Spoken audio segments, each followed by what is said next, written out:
स्वागत है दोस्तों। आज के मुख्य समाचार में आज देश और दुनिया से कई अहम और बड़ी खबर आ रही है। बात करेंगे हर खबर पर विस्तार से। राहुल गांधी ने फिर साधा पीएम मोदी पर निशाना। आरएसएस की मिस्र के मुस्लिम ब्रदरहुड से की तुलना, बोले हमेशा सत्ता में नहीं रहेंगे। इसी के साथ अगली बड़ी खबर में आपको बताएंगे। इंदिरा गांधी की तराती कर रहे हैं प्रधानमंत्री, केंद्र पर जमकर बरसे केजरीवाल। एक और बड़ी अपडेट, उद्धव ठाकरे का चुनाव आयोग पर तीखा हमला, बोले अगर आंख में मोतियाबिंद नहीं है तो आकर देखे कि शिवसेना क्या है। इसी के साथ अगली बड़ी खबर में आपको बताएंगे। मेघालय में सरकार बनाने को लेकर कांग्रेस ने भाजपा पर कसा तंज, कहा सामने आया असली चेहरा। तो चलिए देख लेते आज की पहली बड़ी खबर। राहुल गांधी ने फिर साधा पीएम मोदी पर निशाना। आरएसएस की मिस्र के मुस्लिम ब्रदरहुड से की तुलना, बोले हमेशा सत्ता में नहीं रहेगी बीजेपी। दरअसल दोस्तों, राहुल गांधी ने एक बार फिर बीजेपी और आरएसएस पर निशाना साधा है। बता दें, लंदन स्थित थिंक टैंक चैथम हाउस में उन्होंने कहा कि भारत में डेमोक्रेटिक कंपटीशन का तरीका पूरी तरह से बदल गया है। इसका कारण आरएसएस नामक एक संगठन है। ये कट्टरपंथी और फांसीवादी संगठन है जिसने भारत की लगभग सभी संस्थाओं पर कब्जा कर लिया है। बीजेपी पर भी निशाना साधते हुए उन्होंने कहा है कि बीजेपी हमेशा सत्ता में नहीं रहेगी। देश में लोकतंत्र व्यवस्था के खत्म किया जा रहा है। बता दें कि राहुल गांधी ने आरएसएस पर निशाना साधते हुए उसकी तुलना मुस्लिम ब्रदरहुड से की। राहुल गांधी ने कहा कि आरएसएस मुस्लिम ब्रदरहुड की तर्ज पर बना है। राहुल गांधी ने कहा है कि देश में एक नैरेटिव चल रहा है कि कोई भी भाजपा को हरा नहीं सकता। उन्होंने कहा है कि लोगों को ये भी समझना चाहिए कि बीजेपी हमेशा सत्ता में नहीं रहने वाली है। राहुल गांधी ने कहा है कि अगर आप आज़ादी से लेकर अब तक के समय को देखते हैं तो कांग्रेस पार्टी ज़्यादातर समय सत्ता में रही है। भाजपा के 10 साल सत्ता में रहने से पहले हम 10 साल सत्ता में थे। राहुल गांधी ने कहा है कि एक कट्टरपंथी फांसीवादी संगठन ने भारत के सभी संस्थाओं पर कब्जा कर लिया है। उन्होंने कहा है कि ये बात मुझे अंदर से झकझोर देती है कि कैसे देश के विभिन्न संस्थानों पर कब्जा कर लिया गया। प्रेस, न्यायपालिका, संसद और चुनाव आयोग सभी खतरे में है और किसी न किसी तरह से नियंत्रित है। चलिए अगली खबर। इंदिरा गांधी की तराती कर रहे हैं प्रधानमंत्री, केंद्र पर जमकर बरसे केजरीवाल। दरअसल दोस्तों, दिल्ली के मुख्यमंत्री अरविंद केजरीवाल ने विधायक और पार्षदों के साथ बैठक के बाद केंद्र सरकार पर जमकर हमला बोला। बता दें, उन्होंने कहा है कि पीएम मोदी दिल्ली के अच्छे कामों को रोक रहे हैं। इंदिरा गांधी की तरह आज प्रधानमंत्री जी की अति कर रहे हैं।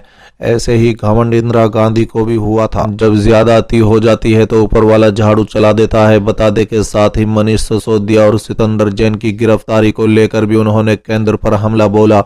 केजरीवाल ने कहा है कि पूरे देश को दोनों मंत्रियों पर गर्व है। सितंदर जैन ने स्थायी के क्षेत्र का मॉडल दिया, वहीं मनीष सिसोदिया ने दुनिया को शिक्षा का मॉडल दिया, लेकिन पीएम मोदी ने दोनों को जेल में डलवा दिया।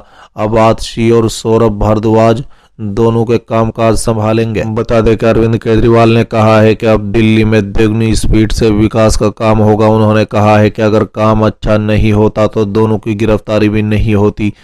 बीजेपी पर हमलावर सीएम केजरीवाल ने कहा कि अगर सिसोदिया बीजेपी में शामिल हो जाए तो उन पर से केस खत्म हो जाएगा और कल जेल से बाहर आ जाएंगे। उन्होंने कहा है कि मुद्दा भ्रष्टाचार नहीं बल्कि हमारा अच्छा काम है। उन्होंने कहा है कि आम आदमी पार्टी आंधी है जो रुकने वाली नहीं है। पंजाब की जीत बीजेपी बर्दाश्त नहीं कर सकी। साथ ही उन्होंने कहा है कि सिसोदिया के घर से 10,000 रुपए तक जांच एजेंसी को नहीं मिले। जब पैसा खाया ही नहीं तो मिलेगा कहां से। बीजेपी पर हमलावर केजरीवाल ने कहा है कि शराब नीति बहाना है।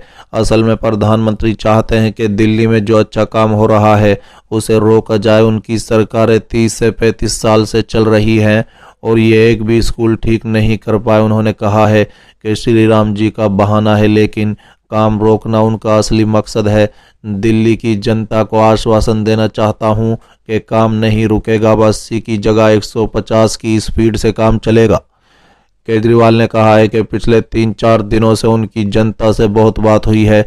सिसोदिया की गिरफ्तारी को लेकर जनता में भारी रोष है। लोग कह रहे हैं कि ये लोग कर क्या रहे हैं, इसकी मर्जी पकड़कर जेल में डाल देते हैं। दिल्ली के सीएम ने कहा है कि उन्होंने मनीष सिसोदिया के घर पर रेड मारी, गद्दे फाड़े, दीवारें तोड़ी। सीबीआई ने मनीष सिसोदिया के चचा, मामा, ताऊ, मौसी सब के घर पर रेड मारी। यहाँ तक के बैंक लॉकर खंगाले लेकिन कुछ नहीं मिला। अगर कोई घूस खाता है तो उसके घर में 12 करोड़ तो मिल ही जाते हैं या फिर बीवी के गहने मिल जाते हैं, लेकिन मनीष सिसोदिया के घर पर तो 10,000 भी नहीं मिले। चलिए अगली खबर। उद्धव ठाकरे का चुनाव आयोग पर तीखा हमला। बोले अगर आंख में मोतियाबंद नहीं है तो आकर देखे कि शिवसेना क्या है। दरअसल दोस्तों, शिवसेना के प्रमुख और महाराष्ट्र के पूर्व मुख्यमंत्री उद्धव ठाकरे ने चुनाव आयोग द्वारा पार्टी का चुनाव चिन्ह शिंदे गुट को दिए जाने पर तीखा हमला करते हुए कहा कि कोई भले ही मेरी पार्टी और चुनाव चिन्ह चुरा ले, लेकिन वो जनता के बीच से मुझे कैसे बाहर कर सकते हैं। बता दें, मैं खास तौर पर चुनाव आयोग से कहना चाहता हूं कि अगर उनकी आंख में मोतियाबिंद नहीं है तो यहां कोंकण के खेड़े में आकर देखे कि हम अपनी जगह पर कायम है। देश में अब चुनाव आयोग नाम की कोई संस्था बची नहीं है, क्योंकि वो केंद्र के गुलाम की तरह काम कर रही है। उन्होंने कहा है कि चुनाव आयोग ने जिस आधार पर हमसे पार्टी छीना है वो गलत है। भला कैसे हमारी पार्टी उनकी यानी शिंदे गुट की हो जाती है। इस पार्टी को मेरे पिता ने बनाया था, दिल्ली के चुनाव आयोग ने नहीं। यहाँ चुनाव आयोग दिल्ली सरकार के लिए काम कर रहा है, जो शिवसेना को तोड़ने की कोशिश कर रहा है। लेकिन आप सभी हिंदुओं की मराठी मानुष के लिए एक होकर खड़ा होना पड़ेगा। साथ ही उद्धव ठाकरे ने सभा में मौजूद लोगों से कहा है कि कोंकण के रत्नगिरी जिले का ये खेड़ विधानसभा क्षेत्र, जो कभी मेरे बहुत अजीज रामदास कदम का गृह क्षेत्र है, यहाँ मैं इसलिए आया हूं ताकि जनता को बता सकूं कि कदम ने शिंदे गुट में जाति कितना भारी पाप किया है। इस मौके पर उन्होंने भाजपा की कार्यशैली पर तीखा व्यंग करते हुए कहा है कि एक समझ लो कि गोमूत्र छिड़कने से आजादी नहीं मिलती। यहाँ आए सभी लोगों से पूछना चाहता हूँ कि क्या गोमूत्र छिड़कने से देश को आजादी मिली थी? ये आजादी हमें हमारे महान स्वतंत्रता सेनानियों द्वारा अपने जीवन को दिए बलिदान से मिली है। उद्धव ने भाजपा पर तीखा प्रहार करते हुए कहा है कि महाराष्ट्र में भाजपा को जानता ही कौन था। एक वक्त था जब वो बाला साहब ठाकरे के पीछे खामोशी से खड़ा रहा करते थे, लेकिन उनके जाते ही वो ऐसा खराब व्यवहार कर रहे हैं। भाजपा वालों का पहला काम है उन लोगों को खत्म करना जिन्होंने उनका साथ दिया है। चुनाव आयोग का फैसला मंजूर ना तो महाराष्ट्र की जनता को और न मुझे, इसलिए मैं अपनी पार्टी को अब भी शिवसेना ही कहूंगा। बता दें, अपनी बात में सरदार पटेल और नेताजी का हवाला देते हुए उद्धव ठाकरे ने कहा है कि संघ पर प्रतिबंध लगाया था सरदार पटेल ने, लेकिन सत्ता पाने के लिए भाजपा ने सरदार पटेल का नाम को चुराया। ठीक उसी तरह जैसे उन्होंने सुभाष चंद्र बोस और बाला साहब ठाकरे के नाम चुराया है। अब महाराष्ट्र की जनता को ये तय करना होगा कि वो मुझे चाहते हैं या एकनाथ शिंदे को।